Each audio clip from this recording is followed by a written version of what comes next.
Welcome to Into the Fire, a Burning Coal Theater Company podcast series. Hi, this is Jerome Davis. I'm the Artistic Director of Burning Coal Theater Company, and I'd like to welcome everyone to Into the Fire, the Burning Coal Theater Company podcast series on all things theatrical. And have we got a subject today? Miss Lynda Clark, who is well known throughout the state of North Carolina and beyond as an extraordinary actor of long standing. Lynda, welcome. Thank you for coming. Well, thank you for having me.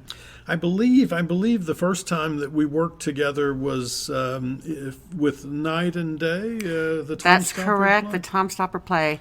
Yeah. Mark Filiacci and I were trying to remember, when that was. It was how a long long- ago it was that a was. long time and ago. I still don't know. Well, we've been in this building for 14 years, so I know it was more was than before 14 that. years ago. Yeah. Well Yeah. before that.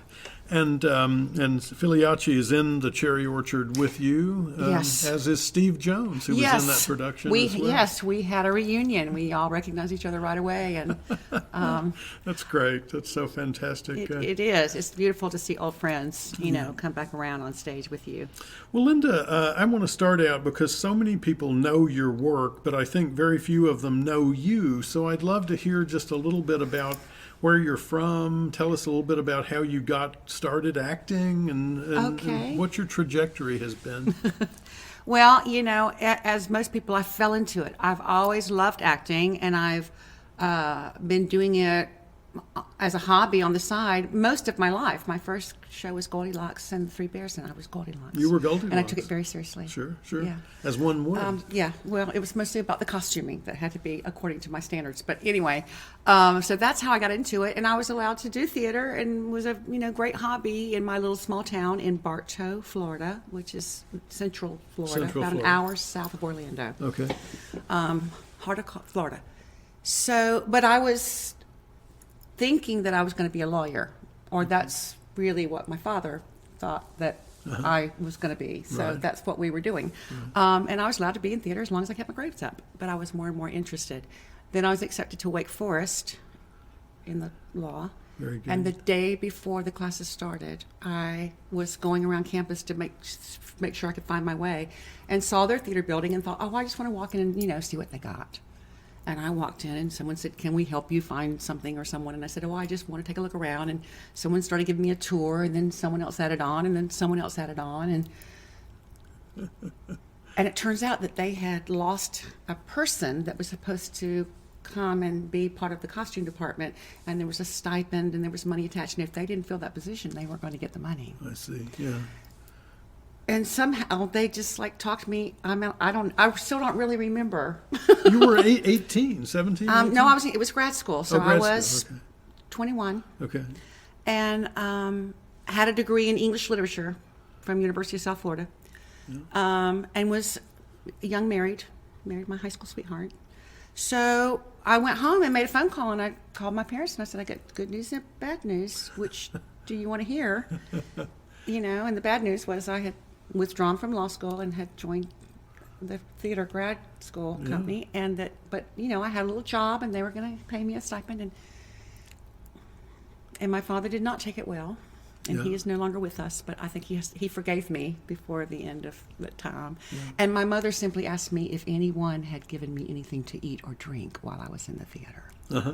That's very important. Because I think she thought I was drugged. Yeah, sure. So anyway, they just somehow did the paperwork. They just made it happen. Yeah. And I just changed horses in the middle of the string and showed up at the theater the next day and started figuring it out. Necessity is the mother of invention, and we live by that principle in the theater world, don't we? And it just has been a wild ride ever since, And the first was that other than Goldilocks, was that the first time? Oh you no, I performed? had done community theater the whole time. Okay. I had done an original play called Blue Gate for Hester, in which I played a young Amish woman. That was like my big, first real starring lead. But I had played Laurie in Oklahoma and, Music Man and all the usual fare. Started out in musical theater as most young people do. Right. And so it wasn't until I got to Wake Forest into graduate school that I started doing straight shows. Okay. And then that kind of led, and then I was in Winston-Salem, so then I met Fred Gorelick. And then that led to us starting a theater company called Theater Alliance. And then when he transported reported to Raleigh. So did I. You followed Fred. He needed me for a role. Yeah. He had been hired to direct Bye Bye Birdie, and their lead actress from New York dropped out. So he called me and said, "Come live in my extra room and play this role for me." And that's how I met Martin Thompson. Yeah. And so then we got married, and then we started a theater company, Yes. and then we divorced, and that's how I'll let somebody else tell that story. Well, I remember seeing some of that work, but what was the name of the company? Solomon Isaacs Limited. Solomon Isaacs, that's right, yeah. Because our first show was Noel Coward's Private Lives, Right. in which the married couple makes an agreement not to argue by saying Solomon Isaacs to each other. And Martin and I were already fairly, tempestuous relationship. Yeah. So that became the name of the company. He's doing pretty well. He's it doing seems great. like, yeah. He's doing You great. stay We're still in touch. Oh, yeah. That's Oh, good. yeah. We're That's still good. friends, and he's out in L.A. now, and Yeah. being the resident Sherlock Holmes. Ah, very nice. Very nice. I want to go back to Goldilocks for a minute. Were you pushed into that? Oh, God, no. Did you stumble into it? Was there something? It was that, the little, it was a Presbyterian, kindergarten, and they always had a little show at the end of the year, and they had just happened to pick Goldilocks and the Three Bears. In fact, I'm still very dear friends with Chris Thompson, who played my Mama Bear. She and I are still friends. But not every little girl at that church went out for that, right? I'm not sure I gave anybody much of a choice. You were gonna get that. I don't know what the audition process was, but I think that we came to an understanding, the teacher, Mrs. Hunter and I, that I was probably the best choice, the most obvious choice. Why? I don't know, but I loved to sing. I loved to dance. I had no fear of people. I loved strangers. I would go up in the grocery store and say, "I know a little song and dance routine. You want to hear it? You got a minute?" Had you seen something that or someone? When I was 5, this is shortly after that, I saw my Aunt Laura's high school production of Bye Bye Birdie. Okay. And she was one of the kids, in the chorus. Yeah. And I was transfixed. I mean, just beat on that stage. And I was 5, and my mom kept on checking in with me. And then when the show was over and the lights came up and I was still sitting there, she said, "Well, come on, get up. It's time to go home." And I looked at her dead in the eye and I said, "That's what I'm going to do someday. Yeah. That's it." Yeah. She was like, "Okay, we'll see." Was it? But it was just immediate. Was it good by any measurable standard? I don't remember. Yeah. It was colorful, and they were singing and dancing, and they had costumes, and they had petticoats, and it was Everybody amazing. was looking at them. Yeah. Did that make a difference? I guess so. Yeah. I don't remember. Before that. I really don't. Yeah. But I know Mom says that I was very vivacious and very gregarious and loved to sing and dance and, loved to wear costumes, and I don't know where it came from. I got into it much later than you. But I'm the same way. I don't remember any part of my life before I was in the theater, really. Maybe snippets here or there, like the Kennedy assassination or something like that. But generally speaking, I can't tell you what I did day to day or what I thought or what I wanted to do. Everybody says I wanted to be a policeman or I wanted to be a truck driver. I don't remember anything. I just remember I walked into that room and I could smell something in that room that appealed to me. I don't know if it was the sawdust or the grease paint. They talk about the roar of the grease paint and smell of the crowd, but there was something that told me I was home at that point. I never had any fear about it or trepidation or I have nerves now. Even now I have nerves, but I didn't at first. And I what really stands out is that of course, there was the usual cast, the Goldilocks and the Three Bears, and they sang a song, and the song said, "She ran and she ran and she hopped and she skipped and she ran and she ran and she slid and she slipped and she ran faster, faster, faster till she got home at last." And I pointed out, well, if the song says she hopped and she skipped and she fell and she slipped. So we have to choreograph. You got to do that. Me falling down. And then I went to my mother and insisted on we go shopping for, back in those days, little girls often wore little pull-on pants that had rows of ruffles in the back. Right. And I insisted that we find, so that when I slipped down and my dress flew up, I would have on those pretty little ruffled underpants, Sure. because that's fancy. And I remember that being really sort of the main characteristic of the performance. So that was the big moment. You were a costume actor even back then. Yes. Yeah. You said that you have nerves now. Is it about lines? Is it about... It's about that feeling the weight and the responsibility of all of that preparation and all of that rehearsal and all of that striving with this great big family and this great big team of, pulling this monster up, onto the stage with this rope. And then then it's opening night, and then you got to let go, and then you got to just let it. Then it happens, and it's that feeling of like, please let this go well. Please let this go well. This is what we've all been waiting for. This is what we've all been working together to accomplish. Because once something ignites, then it's that magic thing. It's that quixotic magic thing that just happens in a theater that makes it so much more than just the lines or the words or the music or the costumes or the wonderful performances. It's that melding of all that whole thing that catches fire and makes something else happen. And you're just so hopeful that will happen, because it doesn't always. Not always, not every night. It doesn't always seem so magical. Even when it does happen, it doesn't happen every night. Not every moment. That's right. I'm thinking of our friend Tom Stoppard has a more recent play called The Hard Problem, in which he talks about the idea that no single cell of a human body, no single part, limb or organ has consciousness. Right, and yet when you put them all together, there is consciousness. And how the hell does that happen? Yes. And I'm thinking, as I listen to you describe a play, it's very much the same way, right? There's something larger than the beating yourself over the head trying to get the lines in, or learning the blocking or the costume or the choreography. None of that stuff is a play. All of it is a play. Indeed. And any actor who's worked for any length of time can tell you that it's so funny to watch young actors or new actors, if they're older but inexperienced. They're so concerned with the lines. They're so concerned with the lines and learning the lines and memorizing the lines. And you reach a certain point in your career when you think, this is the easy part. Yeah. This is the part where someone just literally hands it to you on a piece of paper and says, do this. Say it this way. Yeah. And then you spend the rest of your life trying to get past the memorization technical part and then figure out what is the underlying story. And how do I use this particular set of words in this particular order to mean what I need it to mean? And that is really where all the hard work and all of the trial and error and all of the mistakes are made, is in trying to say, well, I know the line. Whose is it? Right. The whole joke. Yeah. But to know the line, and then to figure out, how does this one woman tell this one part of the story is in this.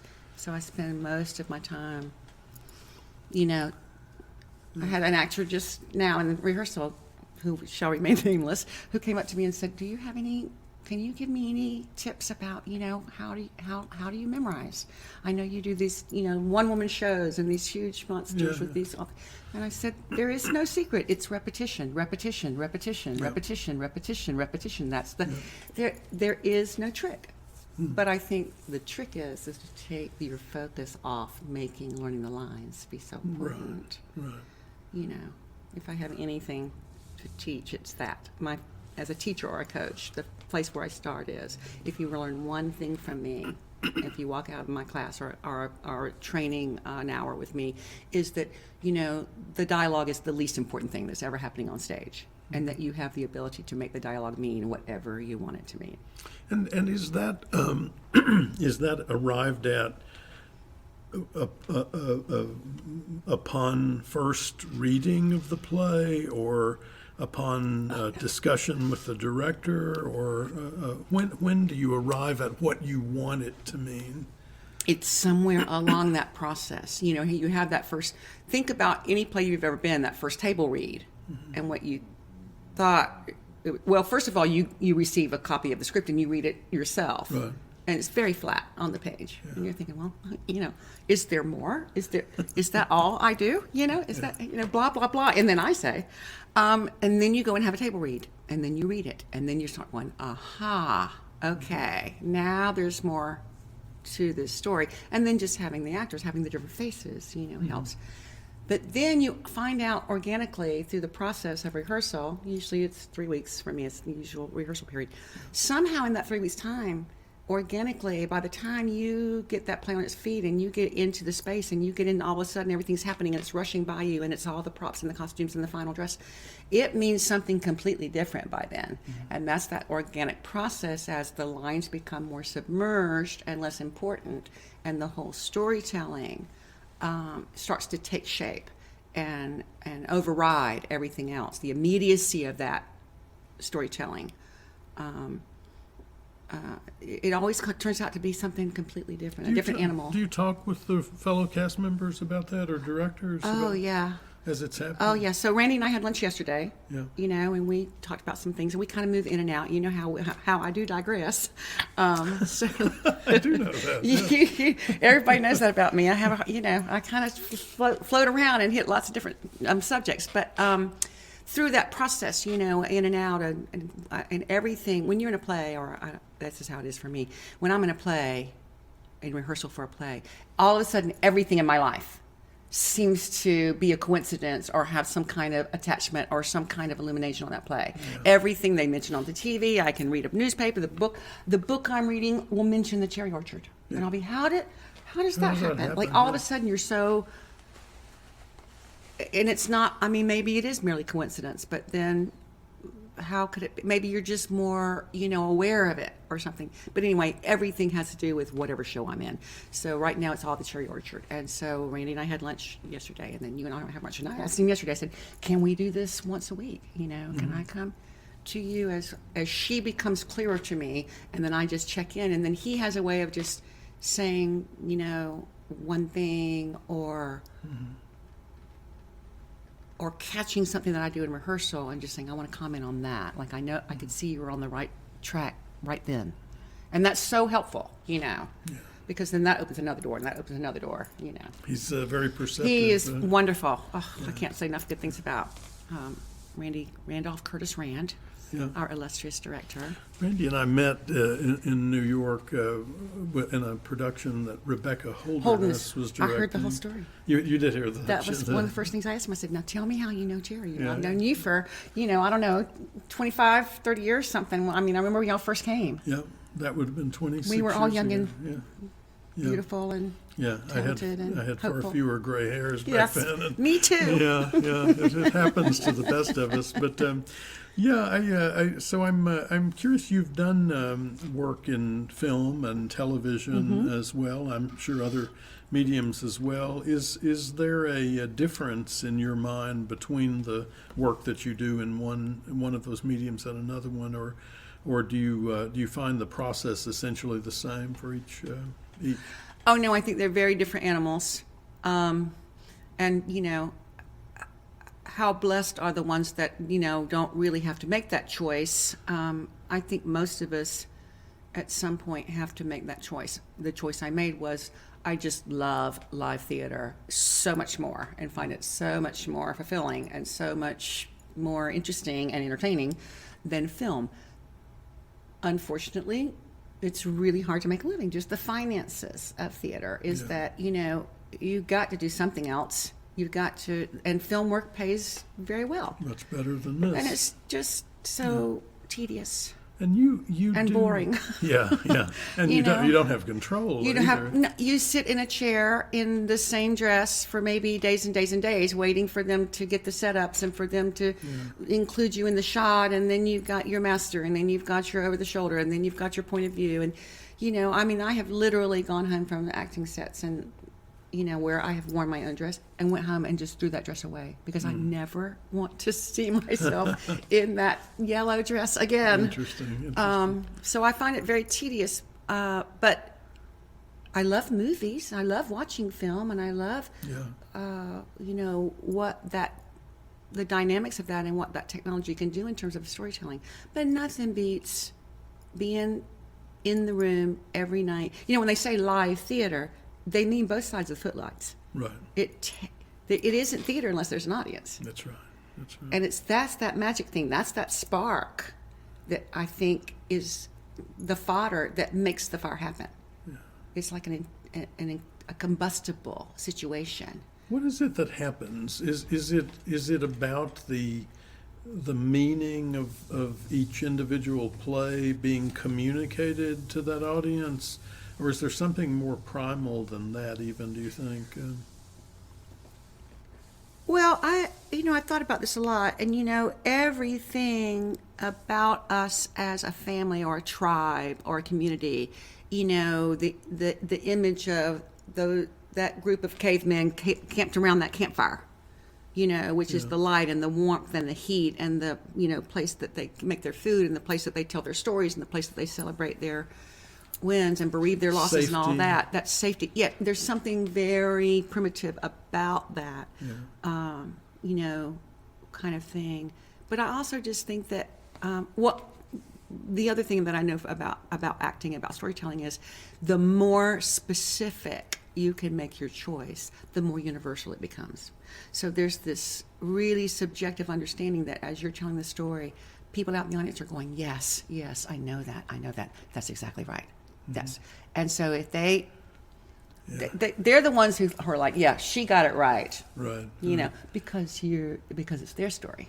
And those decisions are arrived at with the help of the director. Very much so. In your mind. Very much so. Well, and the play, hopefully, the play that you're doing, which has survived because it was that good, that it became a classic, right. And that the universal truth is that evident. So if you trust that Chekhov, in this case, or Shakespeare, or Stoppard, or whoever, was onto something.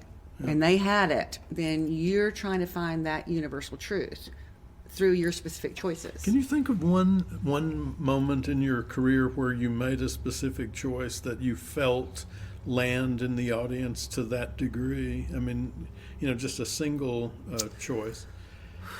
I'm sure there are many to choose from. I'm trying to think of something like that. All right, so I'm going to think about. So my last play, one of my last roles was Driving Miss Daisy, and she's on stage the whole time. And there's a lot of technical aspects. There's a lot of changing clothes and changing wigs, and so you really having to stay focused on where you are in the story. And then, of course, you have Hoke, this wonderful character that she shares her life with. But there will be certain moments when something was happening. There's a scene where she's in the car and they're driving to go to visit relatives, and she gets sidetracked on a story talking about when the first time she ever rode a train was with her daddy, and they were going to Memphis, and she is overcome with emotion and she says, I remember dipping my fingers in the salty water and putting them in my mouth. Isn't that a funny thing to remember? And I just chose to make it to tear up. Yeah. And my father had just died. So that gave me that specific way, and other actors may have told that story with a very different kind of laugh and a very different kind of memory. And just there's different kinds of forms of nostalgia. Yeah. But that was just the one that was right for me. And I was very conscious that in that moment afterwards, and he left a little pause before he said the next line, which was a change of direction about being late or whatever. And you could hear a pin drop. Right. Nobody moved. Yeah. And then it was just no more than just a little tear, to wipe away. Yeah. And then I'd look at him at the place where we had designated where the rearview mirror was, and then he asked Miss Daisy the next question. And then she's just right on him. I mean, she's very brusque with him and very impatient with him, and comes back out of it. She comes right back out of our memory. Yeah, that's so fantastic. Something like that, But it comes to you just in a very organic way. It's not like I sat home planning that in my notebook, thinking, now what could I do here? It's not like that. It just is something that happens to you. That you think, oh, of course this is how she would do it. Are there artists that you draw inspiration or energy from? Not necessarily ones you've worked with, but maybe. I admire the usual suspects. Meryl's. I'm very lucky to have had, women like Meryl Streep and Helen Mirren and. A lot of the, Fiona Shaw and some of the lesser known British. I'm a kind of a Judi Dench. So Maggie Smith. Oh these my God. wonderful, these, wonderful, formidable talents. So, you just watch and learn Right. and show, and it's always like the little things, how they do so little. But then that's film acting too. So once again, that's a whole different animal. And what would work in a film is not going to work on stage because we have to magnify everything a little bit to fill that space. Simi and I saw Maggie Smith a couple of years ago do a one-woman show, and that was almost 2 hours long. It was at a 1,000-seat theater in London.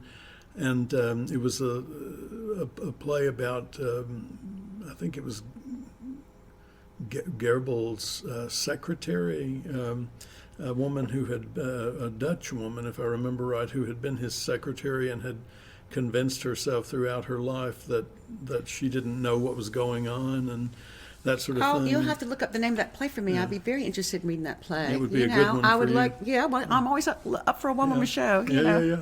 Well, one of the things they did was that they had her sitting it was a thrust stage like ours, a deep thrust, and she was back at the very back. There was a little desk there, and she was sitting in a chair beside the desk, and 2 hours later, she was maybe 5 feet from us.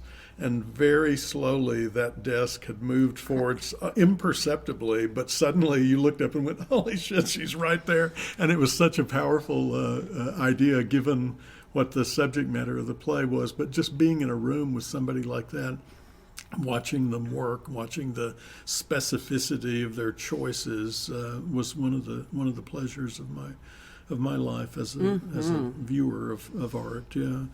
What do you want to do, Lynda? What do you want to do going forward? Well, I'm really fairly content with my life, and if I am lucky enough and blessed enough to continue to just be involved in theater and direct, I'd love to direct more than I do now, and coach and teach and masterclass and be involved, and every now and then I have a little film role that kind of helps me along financially, and I'm hoping just to keep doing this as long as they'll let me, or as long as my mind holds out and I can remember my lines and my stage directions. And what about roles? Are there any roles you haven't played yet? Oh, sure. There's things I have not done. Lady Bracknell yet. There's got to be one in me. All the battle axes. That's my niche is queens, bitches, and battle axes. That's kind of where in that order. That's and I haven't done Amanda. Of all the Tennessee Williams that I've done, really? I've never done Amanda. So I would love, of course, to sink my teeth in that. That seems almost impossible. Well, and the one that got away, I wanted to do the heiress since I was in grad school. Yeah. You're too young, you're too young, you're too young, too young. All of a sudden, too old. It's like, damn it, quickly. The train, I missed the station. So there's the ones that got away, and then the ones that I hope are in my future, like that. I've never played Miss Hannity and Annie, and I think that would be a good role for me. Sure, absolutely. Scare some children. Yeah. I've done The Wicked Witch, so. Any Shakespeare you haven't done that you'd like to do? Oh, sure. There's a lot of Shakespeare that I haven't done that I would like to do. Have you ever done any of the male roles? Well, in that was what I was Shakespeare? just going to say. I was like, I would be very interested in being considered for some of the male roles. Ariel, a wonderful role. I have played a male before in Shakespeare. I've played Gloucester, which I found not any different whatsoever. I just played him as a parent. Yeah, yeah. He's a parent of two children, just like, and I played it exactly the same. So yeah, I mean, and I think we're getting way more closer and more inclusive in the theater about all of that kind of stuff. Right. Well, I want to see your Prospero. That would be I wanna lovely. see your Lear. It's so intimidating, just to sit here and think about that and think, oh, what if you could be the first female leader in this area, and I'd be like, talk about those nerves of, oh, please let this go well, please let this go well, please let this be accepted. Well, nobody ever does it around here, I think. So maybe people would have less expectation than, say, Romeo and Juliet or something that gets done more regularly. But I think a female Lear would be really interesting today, especially when the possibility of a woman having control over a family to the degree that Lear does, and then having to let go of that later in their life, is an interesting idea. Does that appeal to you right now? That idea? Oh, sure.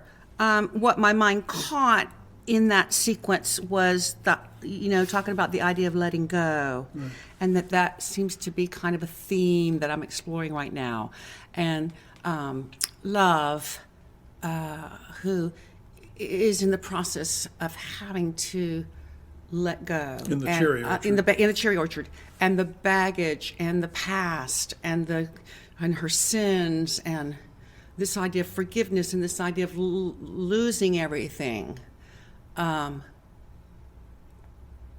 which we all have trouble with. Every human beings, we don't like change, we don't like to let go, we don't like things to but it's in that letting go that creates that space for the next thing, for the future to rush in. Yeah. And so Randy and I were talking about this yesterday as we start to kind of shape, like, where are we going with this play? Where